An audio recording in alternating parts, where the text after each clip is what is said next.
Es momento de nuestra primera entrevista del día. Vamos a conversar con Henry Falcón, presidente del partido Avanzada Progresista. Ha emitido ya declaraciones, bienvenido a nuestro programa, sobre este embargo perpetrado por los Estados Unidos a los activos venezolanos.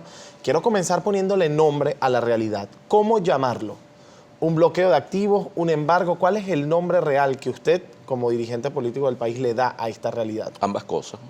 Primero, buenos días. Buenos días. Pero sin duda alguna que lo que se ha planteado como nuevas sanciones al país, yo no tengo ninguna duda que terminen afectando a las grandes mayorías, a las mayorías más pobres, ¿no? Pero fíjate la experiencia y un poco revisando lo que ha ocurrido en otros países con sanciones similares a las que se les están imponiendo a Venezuela. Hablo del caso Irán, para no ir muy lejos, aquí tenemos a Cuba, el caso Corea del Norte, Siria, etcétera. Son países que sobre la base de esos bloqueos generan dos características. Una de ellos, la agudización de la situación de deterioro económico, que se agudiza, se acelera, y por supuesto el atornillamiento de esos gobiernos que terminan prácticamente haciéndose invulnerables después de la aplicación de esas sanciones. Bien. Nosotros en esto hemos sido categóricos y hemos dicho, sí, es verdad, las sanciones no son el origen de la severa crisis económica que vive el país. El origen de la severa crisis económica que vive Venezuela está en el gobierno, la improvisación del gobierno, la falta de políticas atinadas que atiendan verdaderamente el problema de los grandes desequilibrios de la economía.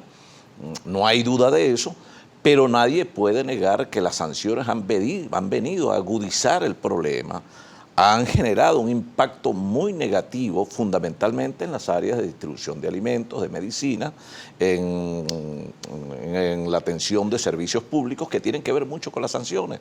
Ahora, sobre eso nosotros hemos tenido reserva y hemos dicho, nosotros sí estamos de acuerdo en que las sanciones se apliquen a funcionarios, se apliquen sanciones al gobierno, pero en este caso, una sanción en esa condición de bloqueo, en nuestra opinión, es inoficioso. O sea, eso no genera un efecto real frente al gobierno, sino que por el contrario, genera cohesión en el gobierno, le da argumentos al gobierno y a Maduro para seguir insistiendo en que la culpa del gran deterioro y la condición de caos estructural que vive el país obedece fundamentalmente a las sanciones de los Estados Unidos y a la presión que se ejerce desde las fuerzas democráticas del país precisamente para lograr el cambio necesario que demanda Venezuela. Se congelaron en reiteradas ocasiones bienes de distintos funcionarios del Estado.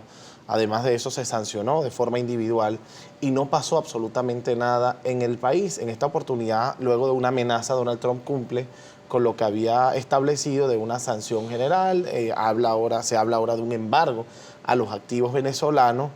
Y, como usted dice, quizás esto no sea el causante, la verdadera situación política, económica y social del país, pero pudiera estar afectando de forma directa y no están de acuerdo con esto. Pero sí están de acuerdo con la ayuda de la comunidad internacional para saldar la situación venezolana. Si están de acuerdo con la ayuda de la comunidad internacional, ¿de qué otra manera puede colaborar la comunidad internacional en el caso venezolano? Porque aquí se está ejerciendo presión y sin duda alguna se ejerce presión en contra del Por gobierno. ejemplo, facilitando la eficacia de los encuentros que se desarrollan en este momento en Barbados. Allí hay una contribución verdaderamente importante para el país si allí los Estados Unidos hicieran énfasis para una resolución concreta en el marco de esas negociaciones, que en nuestra opinión es la única vía para explorar una solución pacífica, democrática, constitucional y electoral en el país. Pero para ellos ya fracasaron esas negociaciones. Bueno, fracasaron porque no hubo interés del gobierno, el gobierno siempre implosionó, el gobierno jugó siempre a ganar tiempo, pero la condición es distinta. Estamos hablando del acompañamiento de 50 países, de buena parte de la comunidad internacional, el estado de deterioro de la economía y los grandes desequilibrios sociales a los que está expuesto el país, la situación de hambre y mortalidad que fundamentalmente afecta a los sectores más deprimidos de la población, porque los que están sufriendo con esto son los pobres. Las grandes mayorías de los sectores comunitarios que no tienen gas, que no tienen luz, que tienen problemas con el servicio de agua, donde no hay gasolina, no pueden tener el transporte adecuado, pero tampoco consiguen el alimento, el alto costo de la vida erosiona el salario de la clase trabajadora, y es allí precisamente lo que debe ser una política de las organizaciones y de los dirigentes políticos, atender de manera eficaz a intermediar en la resolución de esos problemas. Y el elemento que tenemos a la mano es, no hay otro, la posibilidad de una salida negociada, y de allí que nosotros hemos insistido en esta propuesta del gobierno de coalición, gobierno de salvación y de unidad nacional. Eso es perfectamente posible en la misma medida en que haya voluntad de ambos y que se sobrepongan los intereses de los partidos y los intereses individuales para pensar en los intereses del país. ¿Fracasó el diálogo? El diálogo, según lo que vemos ayer, que declara el asesor de seguridad de los Estados Unidos, el señor Bolton, donde prácticamente le da instrucciones a un sector de la oposición venezolana para que aborten esta iniciativa del gobierno noruego, cosa que nosotros respaldamos y que creemos debe continuar. Estamos convencidos de que es el camino y ese camino no lo podemos abandonar, de manera que ese planteamiento que hace el asesor de seguridad y que nosotros rechazamos de plano, en dejar agotar los esfuerzos que se hacen desde la vía diplomática, desde el acompañamiento de la comunidad internacional y además desde el ofrecimiento importante que hace el gobierno de Noruega para buscar una solución en Venezuela. Bueno, ese debe ser el camino que, al contrario de las sanciones, debe ser el camino que debe fortalecer el acompañamiento del gobierno de los Estados Unidos. Pero no da respuesta a si fracasó o no fracasó el diálogo, según su criterio. Bueno, no hay una respuesta. Nosotros participamos de la idea de que el diálogo debe ser de acuerdos progresivos. No es así. Ha habido como una suerte de quizás no de estancamiento, sino de secreto en la materia que se trata en el diálogo. Nosotros creemos que la crisis humanitaria que vive el país, que es aguda, y que con estas sanciones que ha emprendido el gobierno de los Estados Unidos, pudiera generarse una situación de hambruna en Venezuela, lo que trae como consecuencia de que esto que estamos viendo hoy fundamentalmente en las regiones, y que seguramente no se siente con el mismo impacto en la región capital, en Caracas, porque aquí tú vienes a Caracas, bueno, y hay luz y no hay las extensas colas para suministrar gasolina, bueno, y no tenemos tan agudizado el problema del servicio del gas, del agua, etcétera, pero eso en las regiones es una realidad. Ahora, ¿qué genera eso?